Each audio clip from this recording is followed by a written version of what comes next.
Señores, continuamos nosotros con el desarrollo de este su espacio Diario 16. Miren, siempre me gusta mucho en lo personal, cuando inicio la semana, analizar todos los temas sobre la mesa, habidos y por haber. Como decimos en buen dominicano, es justo y necesario.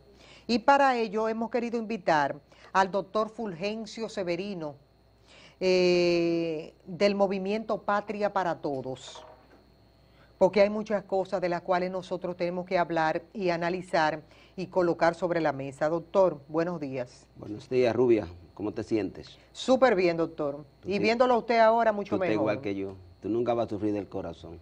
¿Por qué, doctor? Tú siempre está bien. Eso influye, doctor. Anda, al carácter, a lo máximo. Doctor, vamos a entrar directamente en materia, porque hay muchos temas y cosas que decir.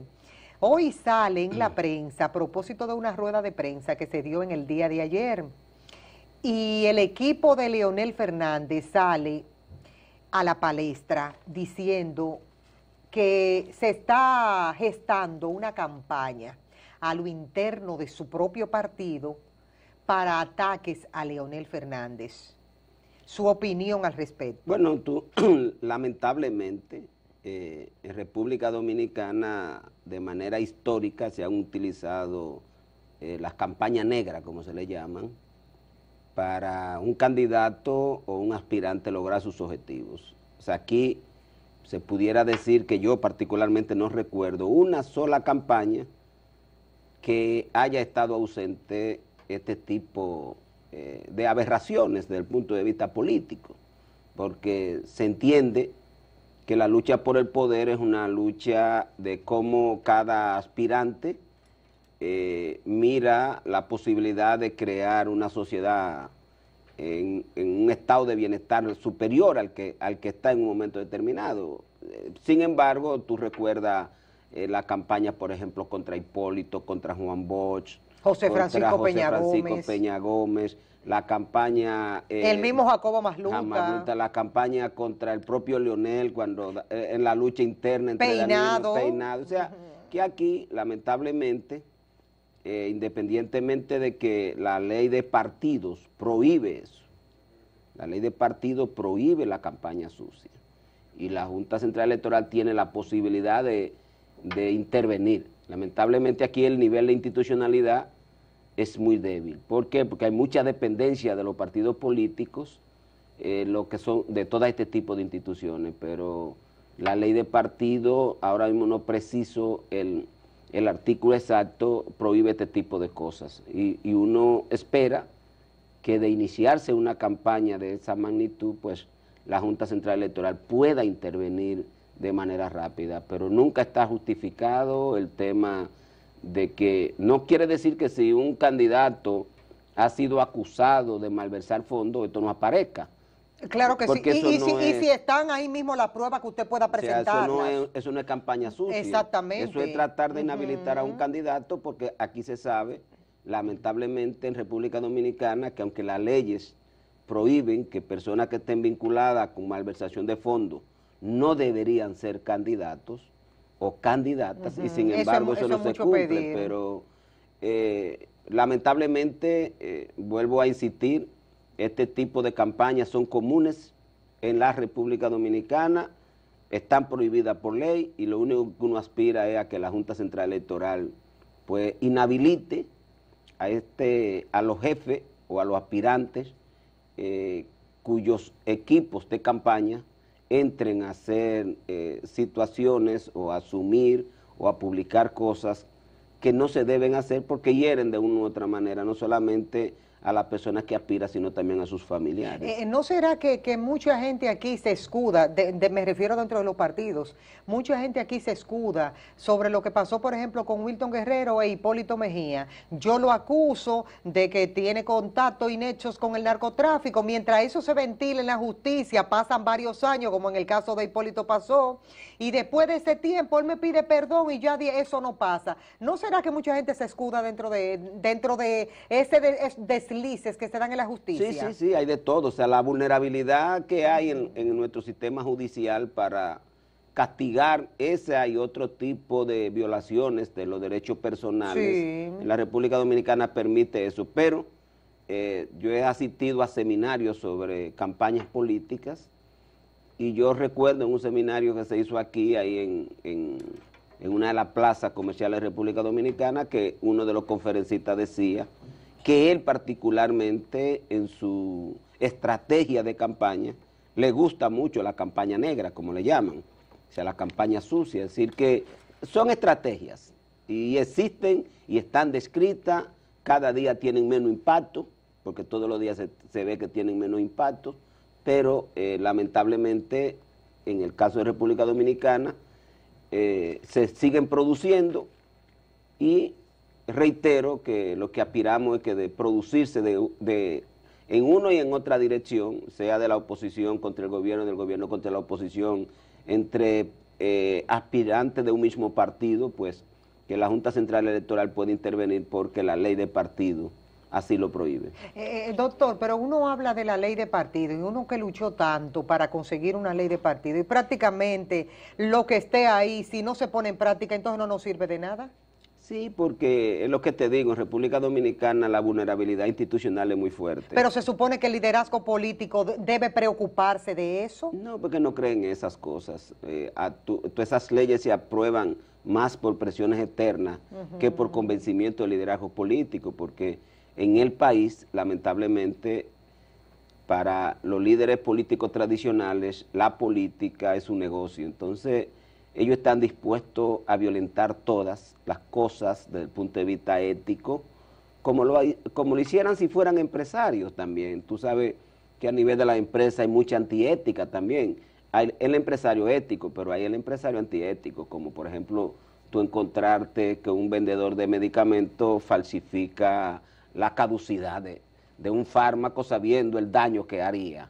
Primero por pérdida de efectividad del fármaco como primer elemento, y segundo, posibilidad de que el fármaco pueda tener un grado de deterioro importante y producir un mayor nivel de toxicidad en el paciente, y sin embargo lo hacen. Es decir, el tema de la ética, desde la perspectiva de hacer cosas que no hagan daño en República Dominicana y en el mundo entero, eso es muy frecuente. Sí, yo recuerdo aquí lo que se dio en ese momento con el caso de Cruz, por eso te digo, del Partido Reformista. Se da en todos los niveles. Yo no entendí porque la misma Fiscalía le devolvió su dinero, dije porque esa parte de ese dinero no estaba comprometida. ¿Y cómo se determina cuando una cantidad de dinero está o no comprometida? Sí, pero es lo que te digo, uno obviando todos esos niveles de detalle, tú te vas a la justicia como desde el punto de vista ético, un juez busca todas las razones para hacer libre a una persona vinculada al sicariato. Es decir, de lo que tú hablabas hace un ratito. O sea, nosotros en la República Dominicana hay un comportamiento antiético en muchas actividades, tanto del mundo empresarial, del mundo social, del mundo profesional. Los profesionales no nos escapamos a eso. Y tuve permanentemente la denuncia por ejemplo, de que un médico hospitaliza a un paciente sin necesidad. Es decir, todo este tipo de cosas, aquí hay que trabajarla.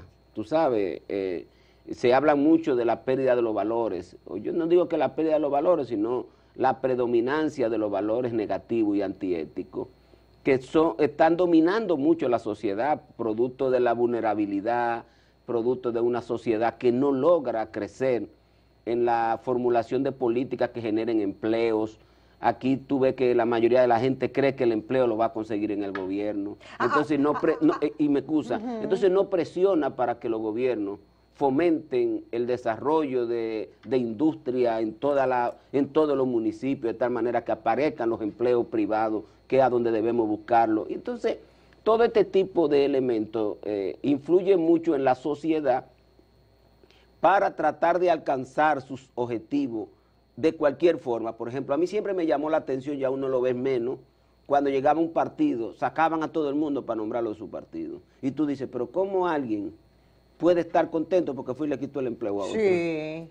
No, y se ríen y gozan. ¿Tú me entiendes? Si Se alguna ríen vez y hasta gozan. familia en el propio pueblo. Sí. Es decir, llegaba un nuevo alcalde y de momento el alcalde barría con todo el No que te estaba apures ahí. que tú vas para afuera, primos hermanos. Sí. No te apures que tú vas Porque para eran afuera. de partidos diferentes. Sí. Es decir, ese comportamiento antiético ha estado muy presente en el accionar del dominicano y ojalá uno espera que toda esta nueva generación... Y más que mucha gente subió, nació, creció, se multiplicó, se desarrolló sobre la base de eso. Sí, sí, sí. Y sacar eso es un trabajo Cuesta, fuerte, sí, doctor. aquí la escuela tiene que influir, los padres, es decir, hasta dónde nosotros los padres somos vulnerables frente a las cosas que hacen los hijos. El buscarse el dinero fácil. Fácil, tú sabes. Entonces, hay muchos elementos y ese nivel de formación social, ético y moral, no acorde con los principios éticos fundamentales, va a darte un candidato político que no sirve ni pechar a los perros. ¿No será, doctor, el que te va restregando con los años de que, mira, a mí me fue bien? Yo soy, la palabra que se puso de moda, un profesional de éxito. Pero no sobre la base de la preparación, ni que porque lo que consiguió fue, ya tú sabes, cogiendo lucha, sino porque yo me enganché a un partido político. Mira, tú te quedaste ahí con tu teoría y tu cosa, pero yo me enganché aquí y mira cómo me ha ido. Y comienzo a restregarte a ti con vehículos de lujo, con yates, con fincas, con de todo. Y aquel dice, pero mira dónde yo estoy y tengo más preparación que ese. Sí, yo creo, mira... ¿Eso influye, doctor? Sí, sí, yo creo que sí, porque a mí me parece que uno de los principales elementos negativos de la sociedad de hoy capitalista son esos antivalores que ya no ha podido corregir. O sea, el deseo de enriquecerse. Desde los primeros años del origen del hombre, tú lo encuentras en la Biblia. En todas las clases sociales. Tú ves que Jesucristo decía... Era más fácil que un camello pasara por los ojos de una aguja que un rico entre al reino de Dios. Es decir, desde el principio de la humanidad, la acumulación de riqueza ha estado asociado a mucha conducta antiética. No quiere decir que no hay personas que se han hecho ricos con conducta ética, tú sabes, pero históricamente esa ambición... Doctor, corrija eso. No necesariamente diga que solamente con conducta ética, sino sobre la base del trabajo. Sí, sí, por eso digo, de conducta ética, porque tú puedes, no hay una conducta más antiética que tú tener un empleado, por ejemplo, tú te ganas 100 millones de pesos y tener un empleado en 5,000 pesos. No. Es una conducta anormal, tú sabes. Sí. Tú me entiendes, o sea, ¿para qué tú quieres tanto dinero si tú tienes un empleado que tú lo puedes poner a vivir mejor? Bueno, pero una persona preparada no coge los 5,000 pesos. Sí, pero te digo desde la perspectiva... No, porque es bueno decir los pros y los contras, doctor. Sí, sí, el pero... que te coge los 5,000 pesos es porque no tiene ningún nivel de preparación. Pero mira, mi suerte, yo me crié en un colmado y siempre oía en los colmados. Yo me hice médico en un colmado, de los 14 años yo estuve detrás de un mostrador, como le llamábamos. Y siempre la discusión era si el comerciante, en vez de ser 16 onzas una libra, ponía 15. ¿Me entiendes? Bueno, todavía no preguntamos nosotros la gente eso. se pregunta, todavía aquí tú oyes si en la bomba de la gasolina te echan lo que tú compras, si en la bomba de gas te echan lo que tú compras. Es decir, todavía hay un nivel de cuestionamiento de si, aún desde el punto de vista de la actividad empresarial o de la actividad laboral que uno ejerce, y se da con nosotros los médicos, la búsqueda de una segunda opinión ya hoy es cada día más frecuente. Porque, la gente le dice, usted tiene cáncer, y la gente dice, yo tengo que ir donde otro médico, hacerme los mismos análisis, tú lo repites todo gastando cuarto para ver lo que me dice. Nosotros en el caso de los cardiólogos, mire, usted tiene que hacerse una angioplastía, necesita 2 stents, 3 stents, por ejemplo, y la propia ARS lo manda donde otro médico a ver si corrobora eso. Es decir, eso quiere decir que hay un nivel de desconfianza. De desconfianza. Entonces yo por eso te digo que la sociedad, uno de los principales problemas que tiene el aspirar a rico es cómo tú te atreves a a renunciar a ese poder que en un momento tú tienes para hacer las cosas mal hechas y que te dejen mayores beneficios, es atraerte en una mentalidad que lo único que ve en tu frente es más dinero. Por eso es que ese deseo de acumular con mucha frecuencia lleva a la gente a hacer muchas cosas mal hechas, vender droga, pero todo, ¿dónde está todo? ¿Tú crees que vender droga porque quiero comida? No, es vender droga porque eso me puede dar todos los millones del mundo para tener más allá de lo que necesito. Sí. Entonces, y te encuentras, por ejemplo, con el jefe, el jefe policial, por ejemplo, de una demarcación o el jefe general de policía de cualquier país, y aparece ahora con el tema del Chapo, como hasta gobiernos son sobornados. ¿Por qué tú crees que viene el soborno?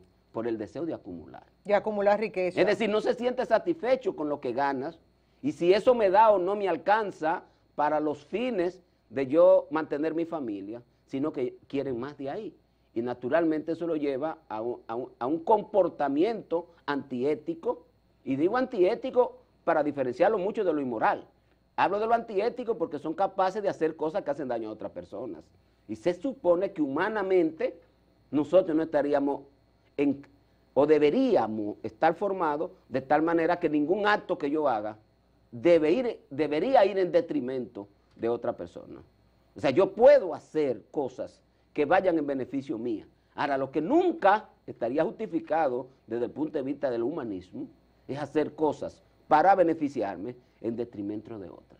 Entonces, por eso es que recupero todos estos elementos para caer en la pregunta inicial y decir, uno de los principales problemas que tiene la sociedad de hoy, de aquí de cualquier parte del mundo, tú ves los rebuses que hay en Estados Unidos, ¿cuántos presos van con Donald Trump? Si hubo una componenda externa en la elección de los Estados Unidos para evitar que Hillary Clinton ganara. Aún sabiendo que las leyes se lo prohíben, aún sabiendo que es un comportamiento antiético e inmoral. Mira ahora las quejas porque el gobierno de Donald Trump cerró el gobierno prácticamente. Por eso te digo, entonces yo insisto mucho que esta es una sociedad, en el caso de la sociedad dominicana, que es la que nos, la que nos interesa a ti y a mí, de la que teníamos que hablar, deberá en algún momento sentarse y llegar a un pacto social. Las sociedades llegan a pactos sociales. No me refiero a los partidos políticos, porque los partidos políticos no están al margen de la sociedad.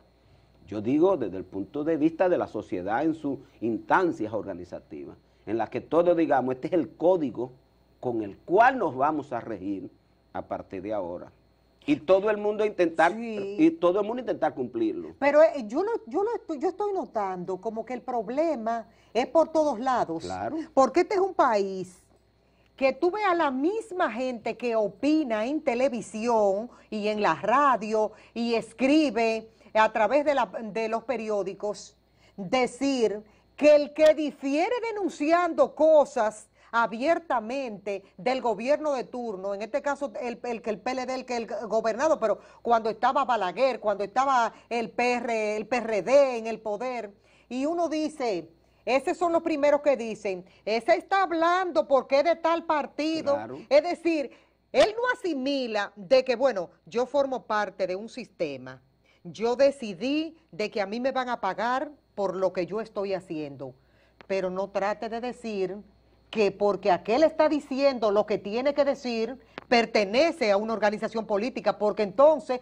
tú eres más bandido que todos los bandidos diciendo eso. Aquí, y tú lo escuchas cotidianamente, oye, estás diciendo tal cosa, ¿por qué de tal partido? Sí, aquí siempre trata de justificarse aún la persona opinando de manera positiva, digo de manera positiva porque está cuestionando un comportamiento anormal de cualquiera de nosotros. El papel que él debería hacer, claro, y porque recibe dinero no lo puede hacer. Entonces, quiere descalificar al otro para ponerlo en igualdad de condiciones. Claro, y por eso vuelvo a insistir que el tema de la ética no es solamente en la política. No. Está en las actividades profesionales, en las actividades laborales. Y en comunicadores y periodistas peor en todavía. En cualquier actividad profesional. Vuelvo a retomar el tema, cuando uno analiza el tema de las sociedades y los modelos de sociedades, yo digo, lo peor que tiene el capitalismo, porque uno ve que esto es generalizado, lo peor que tiene el capitalismo es ese cultivo a los antivalores o a los valores negativos. Es decir, se pierde el humanismo, el yo está por encima de cualquier cosa, eso que le llaman la libertad personal, tiene un exceso de libertad personal, porque inclusive se cree que esa libertad personal está por encima del derecho del otro. Es decir, la gente recurre permanentemente a una libertad personal, porque la Constitución me lo provee, y se cree que está en la posibilidad de poder venir a un programa de televisión, por ejemplo, en el marco de la libertad de expresión del pensamiento, está en la posibilidad de utilizar esa libertad de expresión del pensamiento para decir cosas inadecuadas de los demás. Y tú dices, y yo que uno recibe mucho video, y tú dices, ¿cómo una persona se puede sentar en un medio de comunicación a hablar así del otro? Y tú lo ves, y esa gente se siente normales. Y no es que tú no quieras decirle al otro todo lo que tú quieras. Claro, como uno, sí. Cuando uno se incomoda, uno se incomoda y tira 3 rabietas. Aunque te recoja después y dice, me excedí. ¿Tú me entiendes? Pero usted tiene que entender que en su comportamiento usted tiene siempre que medir, independientemente que el contrario sea un enemigo suyo, que el que esté al frente sea un enemigo suyo. Me refiero desde el punto de vista ideológico. Ideológico. Porque en la sociedad sin democracia, uno de los principales problemas es que la gente se quiere imponer por la fuerza. Y tú sabes que yo vengo de un sector, en mi época de joven, nosotros creíamos que a Balaguer había que derrotarlo por la fuerza. Por la fuerza. Pero cuando uno ve el comportamiento democrático de la sociedad de hoy, tú dices, ¿hasta dónde yo como candidato o como presidente puedo desarrollar el programa de gobierno con el que yo me comprometo con la población? Y no encuentro rápidamente la confrontación de los otros sectores que de una u otra manera se ven afectados por las decisiones que tomo. ¿Y cuál es el nivel de confrontación que hay? Entonces, la sociedad, por el rumbo que va, yo estaba leyendo un informe recientemente que salió, que en 17 años que tienen los Estados Unidos en la guerra de Afganistán, van entre 28 a 35 mil militares del gobierno afgano muertos. Y se pudiera justificar una acción que mate tantas personas. ¿Y cómo uno entonces puede verlo para que me analice esa parte de la situación actualmente, Nicolás Maduro, Guaidó en Venezuela? Pero es por lo que te digo, o sea, el tema, lo que haga Nicolás Maduro y Guaidó está perfecto, porque esos son ellos. Ellos están dispuestos a hacer, como ciudadanos venezolanos, tienen el derecho en el marco institucional de hacer cuantas cosas crean. Ahora, lo que no se acepta, por lo menos desde mi pensamiento, desde el mío, los ricos en Venezuela estuvieron durante muchos años haciendo lo que querían. Y olvidémonos del tema de si Maduro me gusta o no me gusta, porque esto no es un dulce. La política no es un dulce. La política es, la gente se compromete con un determinado sector de ciudadanos. Y en el caso, por ejemplo, de nosotros como Patria para Todos, tenemos bien claro para qué hacemos política. Yo no hago política para para enriquecerme, ni porque quiero el salario, ni porque quiero tener un currículum, casi muriéndome de que ya yo soy presidente. ¿Cuánto tiempo tú lo vas a disfrutar? ¿Me entiendes? O sea, lo lejos que te llega en tu vida el tú ser presidente. Pero si uno pudiera hacerlo a los 35 años, tal vez disfrutaría durante 50 o 40 el título enganchado de yo soy expresidente. Pero la mayoría de las veces te quedan 5 o 6 años después, en vida activa. O sea, tú vas a disfrutar poco eso. Ahora, ¿para qué uno hace política? Uno hace política porque se siente identificado con sectores que sufren. Entonces, ¿cómo yo llego al gobierno y le prometo al electorado que yo le voy a dar seguro de salud a todo el mundo, que tendrá cobertura de medicamentos todo el tiempo, que voy a lograr, sea público o privado, construcciones de instalaciones de salud que funcionen y que sirvan en todo el territorio nacional, que voy a garantizar las pensiones de todas las personas que tengan más de 60 años, como establecen la ley, o que estén enfermos y ya no puedan trabajar? Y cuando llego, entonces no lo puedo desarrollar. Entonces, en esa misma línea, ahí viene la confrontación. Juan Guaidó, Nicolás Maduro, se habla de que los dos están en el mismo nivel de ilegitimidad. No, hombre, no. ¿Cómo va a ser? O sea, la gente podrá decir que las elecciones de Venezuela no fueron legales. Vamos a suponer... Bueno, el país nuestro no lo reconoce. Sí, pero dentro del discurso se Ajá, acepta eso, ajá. que tú tienes derecho. Ahora, el otro ni ha ido nunca a ser candidato, ni la Constitución de... Yo la leí, la Constitución de Venezuela. La Constitución de Venezuela bajo ninguna circunstancia le permite ni siquiera... Vamos a suponer, en el caso hipotético, que se produjera el vacío, no le toca a él. A Guaidó. A Guaidó, ni si... Bueno, él está llamando es para que se produzcan unas nuevas elecciones. Pero olvídate del tema electoral. Lo que dice la Constitución venezolana, que en caso de vacío, la Suprema, igual lo dice aquí. Igual lo dice aquí. Sí, pero te estoy diciendo, o sea, ahí lo que hay es una lucha política, pero no una lucha institucional, porque se supone que él debió haber dicho, vamos a suponer, aquí hay un vacío político y transitoriamente debe ser gobierno fulano de tal. No a él, porque a él la Constitución no le permite. En el hipotético caso que Maduro renuncie, se muera, haga lo que sea. No le toca a él seleccionarlo, a él le toca ratificarlo como Asamblea Nacional, pero no que él es el presidente.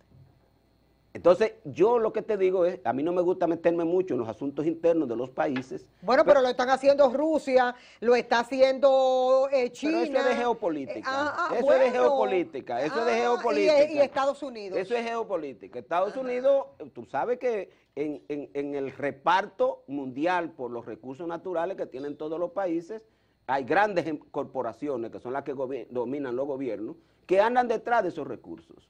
Y en la medida que esos gobiernos no les facilitan esos recursos, pues hay un permanente asedio por sacar ese gobierno, y a lo cual yo lo veo natural, porque es lo que se llama la naturaleza de la cosa. Yo siempre le digo, cuando ando en la actividad de política a la gente, que qué piensa si un gato le dijera al ratón que quiere ser su amigo. Para usted, lo más recomendable para Nicolás Maduro, ¿cuál sería la salida? Bueno, yo negociara, y si le dije, ahora mismo le dijera, no hay ningún problema, vamos a hacer elecciones de todo.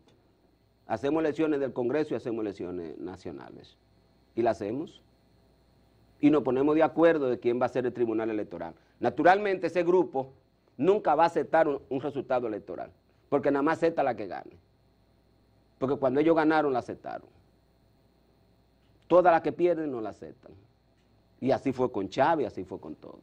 Entonces tiene que haber, más allá de las aspiraciones de los grupos económicos que están envueltos, a lo cual yo lo veo natural. Yo conozco la guerra, yo conozco... Guaidó dijo este fin de semana, podemos conversar, porque Nicolás Maduro llamó al diálogo. Sí, pero eso es lo correcto entre ellos. Entonces él dice, pero no sobre la base de que tú renuncies. Sí, primero renuncia y después hablamos. Sí, pero él también debe decir, vamos a renunciar los dos. Porque él no puede pretender que el otro que fue electo y él que fue electo renuncie uno y se quede el otro. Entonces lo que debe plantear para que se vea que es una posición ecuánime, decir, vamos a empezar de cero.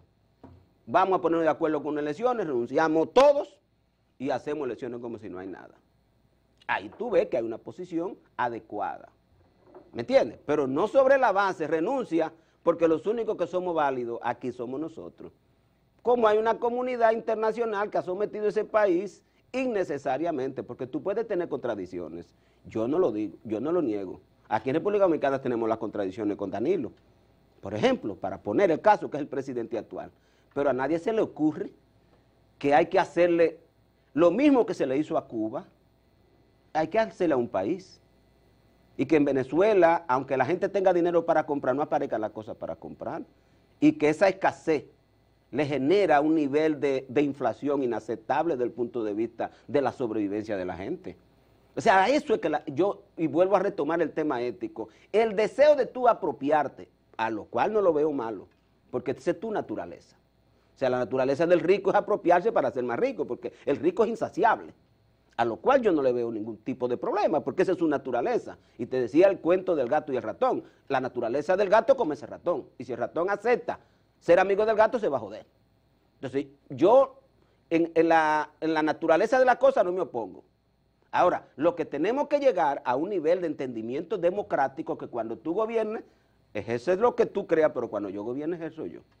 Entonces, yo creo que en Venezuela, para el caso hipotético, estoy opinando sin tener, claro sin tener ni siquiera el derecho y está en su libre albedrío de hacerlo. De opinar, pero lo correcto sería que si el señor Guaidó considera que en Venezuela hay que llegar a un acuerdo, él debería empezar diciendo, yo estoy en la disposición de renunciar y todos los diputados que renunciemos y hacemos elecciones de diputados, porque este grupo de que entró ha sido para confrontar.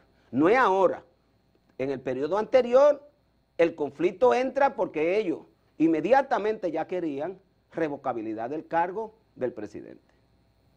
Es decir, no es un grupo que es tan fácil de manejar.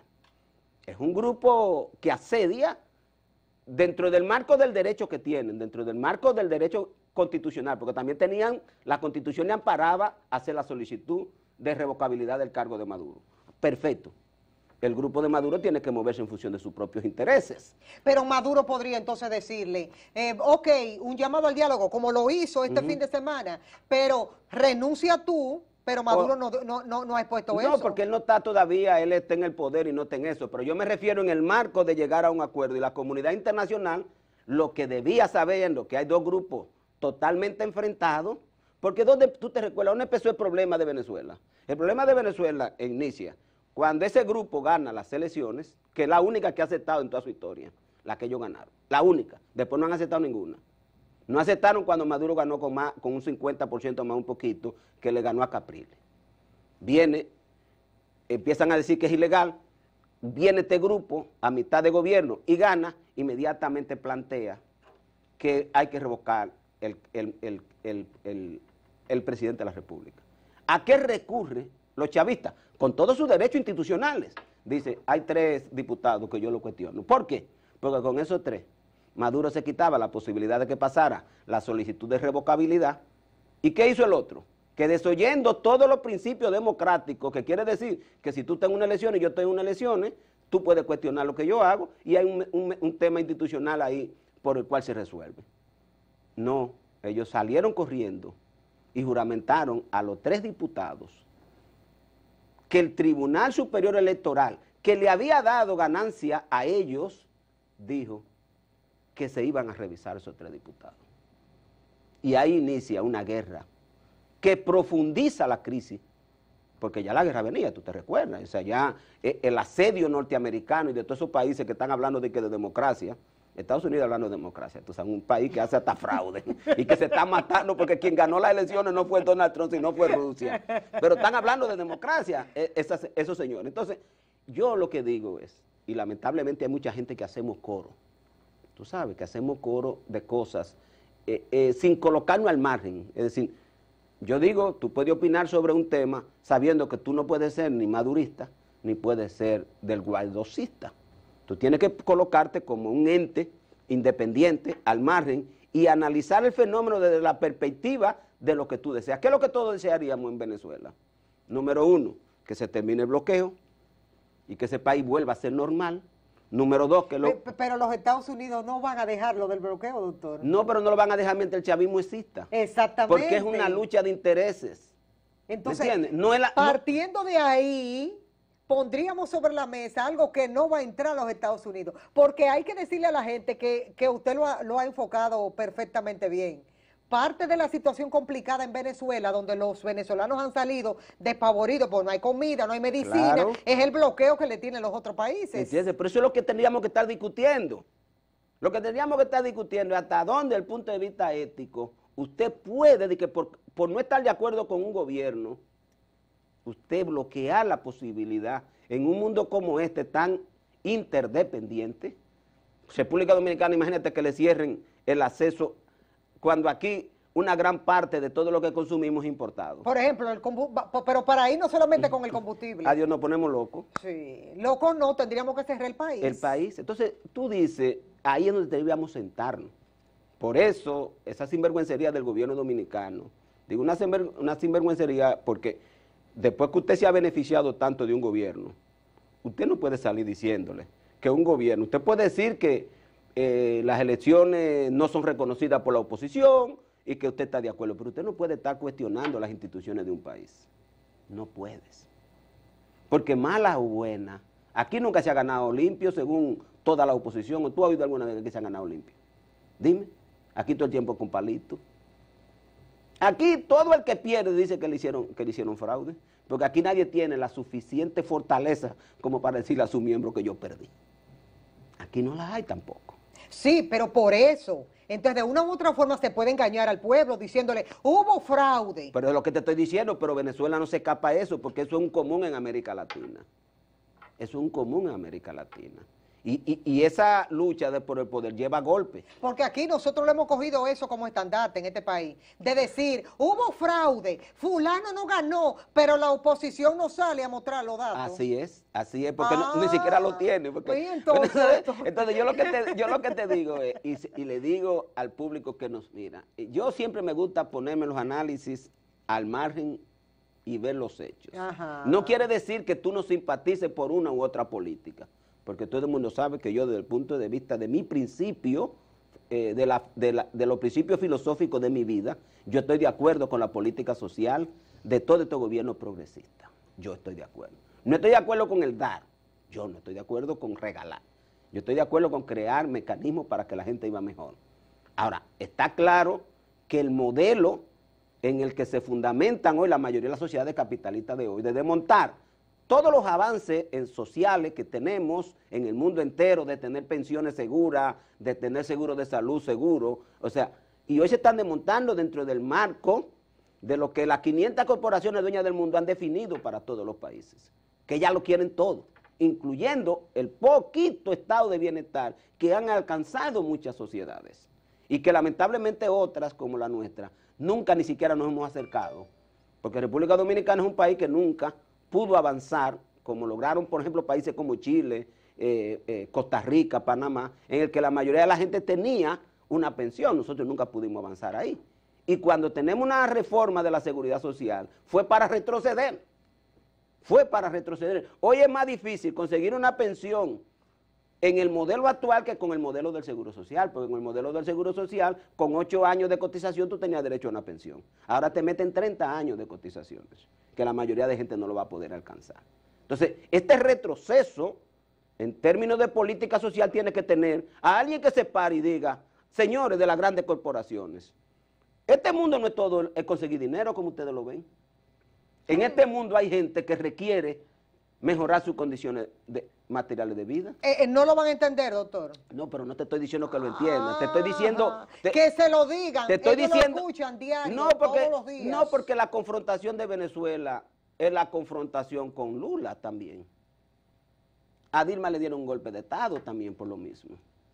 Porque ese no es un problema venezolano. La única diferencia es que en Brasil... Los brasileños lo dejaron dar. Sí, lo grande del caso sí que... y ganó el que menos... ¿Me entiendes? Y son capaces de... Porque con esa elección de Bolsonaro de reivindicar un fascista como ese. Ajá. ¿Me entiendes? Es decir, en ese correr de esas corporaciones por tener el control económico de lo más mínimo que se produzca en una sociedad, son capaces de llegar a un fascista como... está bien, el bolsón ese. Sí, el de Brasil. Bolsonaro. ¿Me entiendes? Entonces yo lo que le digo al que me está viendo, yo lo digo a los venezolanos, aquí hay muchos venezolanos que son amigos de uno, médicos, uno lamenta mucho la situación. Ahora, esa situación proviene fundamentalmente por el asedio de las grandes corporaciones internacionales que le niegan a un pueblo la posibilidad de que con dinero compre. Y eso en el derecho internacional debería de una u otra manera estar cuestionado. En el derecho internacional, de crear estados de interdependencia, y porque hay un gobierno que no me guste, entonces vamos a condenar a la población a sufrir todo tipo de vejámenes, incluyendo humanitario, para luego estar diciendo como este charlatán de Estados Unidos que va a dar 20 millones de dólares para atención humanitaria. Pero levántale el bloqueo no es a Maduro que tú le estás levantando, es a los comerciantes de Venezuela que tú tienes que levantarle el bloqueo, para que ellos puedan comprar productos en la mayoría de las corporaciones del mundo y ese país pueda tener acceso a bienes. Ahora, no tiene recursos, entonces el gobierno es el culpable. Pero el tema de Venezuela no es el tema de recursos, el tema de Venezuela es acceso a bienes que deben llegar del exterior, incluyendo medicina, y yo lo viví en Cuba también. Yo nada más he ido a Cuba una sola vez, pero fui a un hospital de Santa Clara, a lo que más fui a ver, y yo ver un equipo parado, porque los Estados Unidos le niegan la posibilidad de venderle un repuesto para un equipo médico. Y usted, señor, el que me está hablando a mí. En un país como Cuba, que realmente ahí se da salud de calidad. ¿Tú me entiendes? Y usted es el dueño del mundo que puede hablar de la ética. Usted.